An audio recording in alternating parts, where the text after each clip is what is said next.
Okay. Inheritance. Inheritance means what? We are going to inherit the future of one class into another class. Okay. Now the existing class, okay, or from which you are going to inherit the feature, we are going to fetch the feature. Okay, that class is known as a base class, and the class which you are going to create using that fetched feature, that is called as a derived class. Okay, so the class which is already present, that is called as a base class, and the class which you are going to create using that base class, this is called as a derived class. Okay, now a derived class inherits all capabilities of the base class. Okay, now how we are going to declare the C? When you are going to declare a base class, you are going to declare base class as the normal class. Okay, when you declare any normal class, same way we are going to declare our base class. Only the thing is, instead of private, we are going to use the keyword protected. Okay, instead of private, we are going to create a word protected. So whatever is mentioned inside the protected, that will be derived, that will be inherited. Now, but when you are going to create a base class, sorry, derived class, we have to follow this syntax. The syntax for the derived class declaration is, first mention the class keyword, after that derived class name. Okay, derived class name is there, then colon is there, then visibility mode. Okay, it can be visibility mode. We have three visibility mode, that is public, private and protected. We use public visibility mode because if you use the public visibility mode, then whatever features we have fetching from the base class, that will be in a public section. Okay, if you mention here private, then that will be in a private section. Okay, so usually we'll keep it public because whatever feature we are fetching from the base class, we'll keep it into the public section. So it depends on the visibility mode, in which part it is going to put your features. If you mention private, it will be in a private section. It will, if you mention your public, then it will be in a public section. Okay, after that mention the base class. Base class, obviously when you are going to fetch the feature from the base class, we have to mention from which class you are going to fetch the, or we are going to derive the features. After that, open your curly bracket and mention the body of the derived, sorry, this is the body of derived class, not base class. Okay, this is how we declare, our now types of inheritance. There are 5 types of inheritance. First is a single inheritance, second multiple inheritance, then hierarchical inheritance, fourth is a multi-level, and last one is a hybrid inheritance. Okay, hybrid inheritance, if you are using two or more inheritance in one class, so that becomes the hybrid. Hybrid, it is a combination of uh, multiple types of inheritance. Okay, now first we'll see single inheritance. Single inheritance, one base class and one derived class. See here I have given the example, that is a class A and class B. Class A is my one base class and class B is the derived class. Class B is fetching the features or is deriving the features of the class A. In this example, there is only one base class and one derived class, so it is a single inheritance. Multiple inheritance, if multiple base classes are there and one derived class, multiple base and one derived, so it is called as a multiple inheritance. See here, 2 base classes are there, that is class B and class C, and only one derived class is there, that is class A. Now class A is inheriting the future, it inherits the future of class B as well as class C. Means we can say that class A is having multiple base classes, that's why it is called as a multiple inheritance. Next is a hierarchical inheritance, exactly opposite of the multiple inheritance. In multiple you have one multiple base class and one derived class. In hierarchical you have one base class and multiple derived class. So here class B is there. Okay, this is my base class, and class B is having 2 derived class, that is class A or class C, or in another word we can say that class A and class C are fetching the features of class B. So this is the example of hierarchical inheritance. Next is a multi-level inheritance. Multi-level, various levels are there in the inheritance. See, in here I have taken three classes: class C, class B, and class A. Class C is the base class. Okay, class C is having one derived class, class B, and class B is also having one derived class, that is class A. Means we can say that class A's base class is class B and class B's base class is class C. So multiple levels are there for the inheritance, so it is called as a multi-level inheritance. Okay, and if you combine any two of these four, okay, so this become your hybrid inheritance. Clear?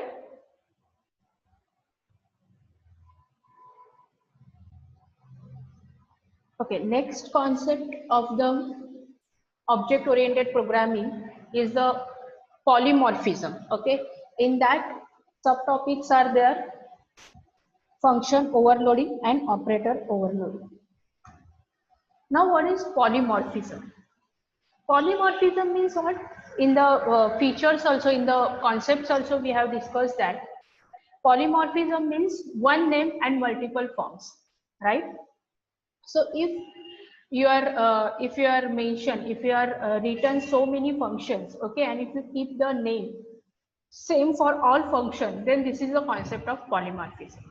Now, in polymorphism, there are two types of polymorphism. First is a compile time polymorphism and runtime polymorphism. Compile time polymorphism means what? If you are going to apply polymorphism at the compile time, so then it becomes your compile time polymorphism. And if you apply the polymorphism at runtime, then it is called as a runtime polymorphism. Now in compile time polymorphism, operator overloading is there and function overloading is there, that we are going to learn today. And in runtime polymorphism, virtual function concept. Now function overloading means what? Okay, we create a many function, different function with the same name, that is called as a function overloading. Okay, but that function may be differ in some ways. Okay, maybe depend on the number of argument, maybe depend on the type of argument, or maybe depend on the return type. Okay, so basis on this we are going to differentiate this function. Since the function name is the same, okay, there is some difference depend on the number of arguments or the data type of the arguments or return data type. Okay,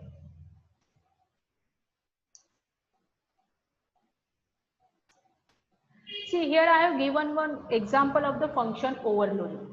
Say class A is there. Inside class A, two two functions are there, or two member functions are there.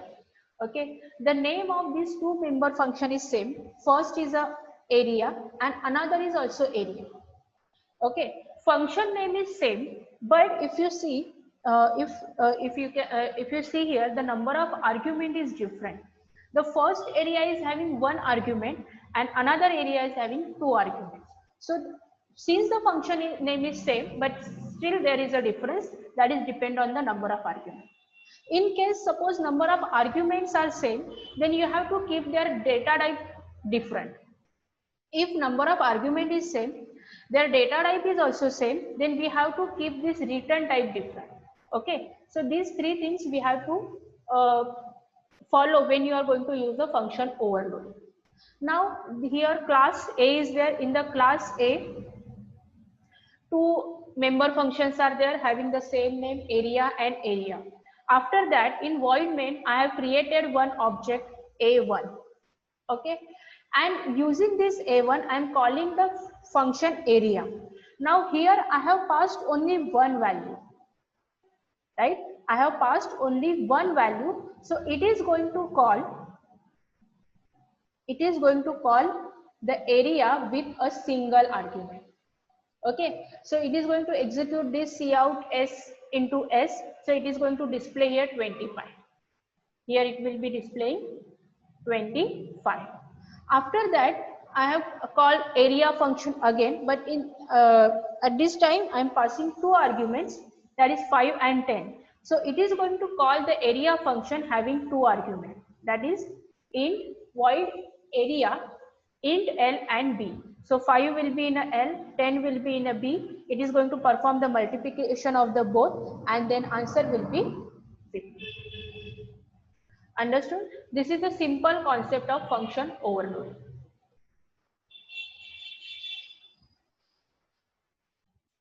Next is operator overloading. In operator overloading, we are going to mention some meaning to the operator which are already present in the C++. Okay, so using that operator, we are going to write some code. Okay, we are going to define some meaning. We are going to define some additional task for that operator.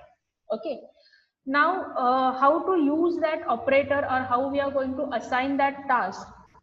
Okay, the some steps we need to follow. First is create a class that defines the data type that is to be used in the overloading operation. Then declare the operator function, that is the operator overloading operation with this OOP. This is the keyword we are going to use in a public part. It may be either a member function or friend function, and define the operator function to implement the required operation.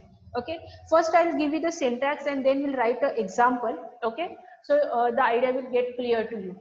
First, the syntax. If you are going to use the operator overloading in your program, you need to follow this syntax. Syntax is a return type, then class name, then scope resolution operator. After that, operator keyword is there. Okay, here the operator keyword, this operator, it is a operator keyword, and this OP means your actual operator. It can be plus, it can be minus, it can be increment operator, it can be decrement operator. Okay, so actual operator we are going to mention here, and then the list of argument means we are going to pass some values on which this operator is going to perform some task. Okay, after that open curly bracket, and then inside that curly bracket mention the task or mention the code which is to be executed. Now here I have given one example. See, here class space is there, class space, inside the space one data member is there, that is X. Okay, then I have created one constructor that is to initialize X is equal to 10. Okay, no need to use constructor, you can use normal member function also that we generally use, get data to accept the data. Okay, and you accept the value from the user, that is also okay. There is no relation between the constructor and operator overload. Okay, so here space class is there, inside the space class X data member is there, then I have initialized 10 to that data member, then one more function I have declared, that is display, to display the value of X. Now here I have declared, I have taken minus sign, minus operator, which I am going to overload. Okay, now here I have mentioned void, operator keyword is there, after operator keyword mention the actual operator and then bracket open and close. Here I am not passing any arguments. Okay, then semicolon and just close this. After that, here I have declared that I am going to overload this minus operator. But what the task or which task that operator is going to perform, that I am going to declare here. How to declare it? For that, use this syntax, that is return type class name. So here return type is void, it is not going to return anything. Class name is space, then scope resolution operator, then operator keyword is there. After operator keyword and your actual operator, that is minus, and then in bracket void is there because we are not passing any argument. Now what task we are going to perform? X is equal to minus X, means whatever value of X, just convert it into the negative value.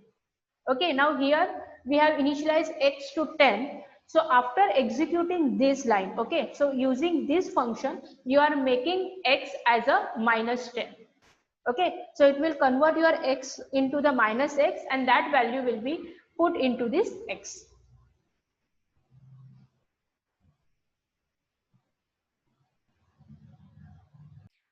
Okay, now we have created a operator plus operator minus. Okay. Now we are going to create an object for this class space. In main function, I have created one object S for the space class. After that, S dot display is there. So it is going to display 10 here. Okay, because right now the value of X is 10. After that, I'm going to call this operator overloaded function. Okay, how to call that operator overloaded function? Just use the operator and after that operator mention the object. So here I have written minus s. Minus s means what? Just call this operator overloaded function for the object s. So inside the s, x value is there and the value of x is 10. So when you call this operator overloaded function for the s object, it is going to convert this x into the minus x. Okay. After that, I have called this display function, that is s dot display. That time, this time, okay, it is going to display the value of updated value of x, that is a minus 10. Thank you, ma'am. Bye. Bye.